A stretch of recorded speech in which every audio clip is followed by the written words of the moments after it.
So this has been the theme, essentially, that we've been kind of like talking about for the last, 3 years. I thought you were going to limit the podcast, and I was like, wait, this is ongoing. No, this is an ongoing question. So the question is, when is there going to be more inventory? It's spring market. There should be more coming on. When is it? Well, as we predicted when we came into this year, you remember that when we put ourselves on the chopping block and said we were going to make predictions, we said that this is not going to be a year that we are at any point in time rolling around in inventory. Mm-hmm. So that being said, we are getting to a point where we will start seeing more, right? Yep. So the good news is we are kind of at the threshold for it. It is coming, even though it seems slow. Trust me, if you look back at what was coming on a month ago, 2 months ago, 3 months ago, there was nothing. So we are getting more. You know, the hard part is where it doesn't always feel the same is that as we get more, there's more people. We get more competition. So we are going to get some more. And realistically, what we've seen is that, we should March, April, May, those should, in theory, with what we're expecting and seeing, be the months that we see the most amount of inventory come on. Now, that's not to say we're not going to see inventory come on for July through December. Samuel and I are doing this 12 months a year. So we will absolutely have inventory for the rest, but we will see our strongest inventory most likely come on in the next 3 months. It is slowly starting to trickle out there. We're going to have a lot more competition in it and demand in it, which is just important to note. But it's coming. What do you think is the biggest holdup right now in our market for properties coming on? Biggest holdup.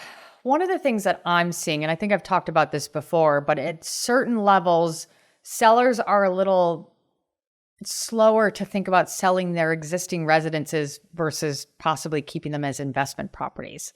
So where people that bought homes that for no reason ever really thought about doing anything with them, now because they have those on such low interest rates, the numbers are a little bit more compelling, kind of, especially because the rental market has really taken off too. So I've got a lot of sellers that are looking to buy new homes that had originally thought about selling, which now they're kind of at least examining what that looks like. Okay. Now that's a longer conversation for a longer day of kind of figuring out pros and cons to it. Yeah, there's absolutely. And some of them kind of, when they hear the behind the scenes and the full story of the strategy, they're like, wait, no, it doesn't make sense. Yeah. And some are saying, wait, this is a different way to diversify my portfolio and things that I'm doing. But that's one of the things that I'm seeing.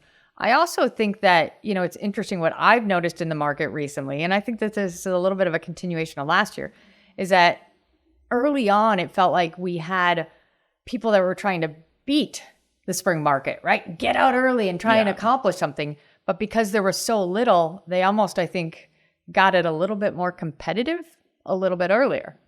So I felt like people were out earlier this year. The buyers got to the party before the sellers did, essentially. Yeah. And the sellers came in fashionably late because they could.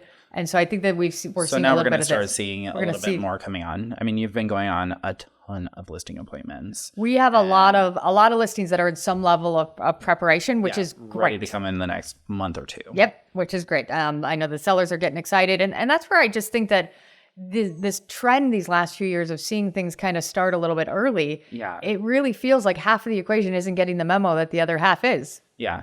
So, I mean, again, from a buyer standpoint, it's great, but I mean, the sellers just aren't kicking in. So we will see more inventory. Yes.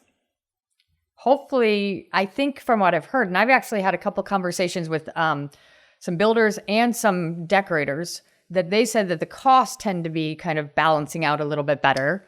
So we'll see a little bit more new construction. I think we're going to see a little bit more new construction, at least in the pre-stages. And I've already noticed that, especially in the single-family home market. I've seen a few more being launched and listed. So I think if we can ease up that new construction realm, if we can get a few more people building, that will just kind of trickle down to all markets. As I always say, no matter whether you're looking for that or not, that impacts everything. So if we can get the cost to regulate a little bit, we can get some more people building, that in itself will help quite a bit too. Yeah, I think if we can finally get people to build a little bit of the first time home buyer product, just because that right now is just so tight. Yep. I mean, everyone's building high-end homes, the single family home market. That is the one thing that we're missing right now, is just that first time buyer. I used to say earlier in my career, and I have no real interest in being a developer or a builder, but I used to say, I think there's a missing product in our market for a nice building in a more intimate level. Because we have a lot of these kind of along the lake in downtown, but where you have really nice 1-bedroom or 1-bedroom plus dens that are being built. Because I think most developers will say, hey, let's squeeze a second bedroom in there full-fledged. Let's throw a second bathroom in there,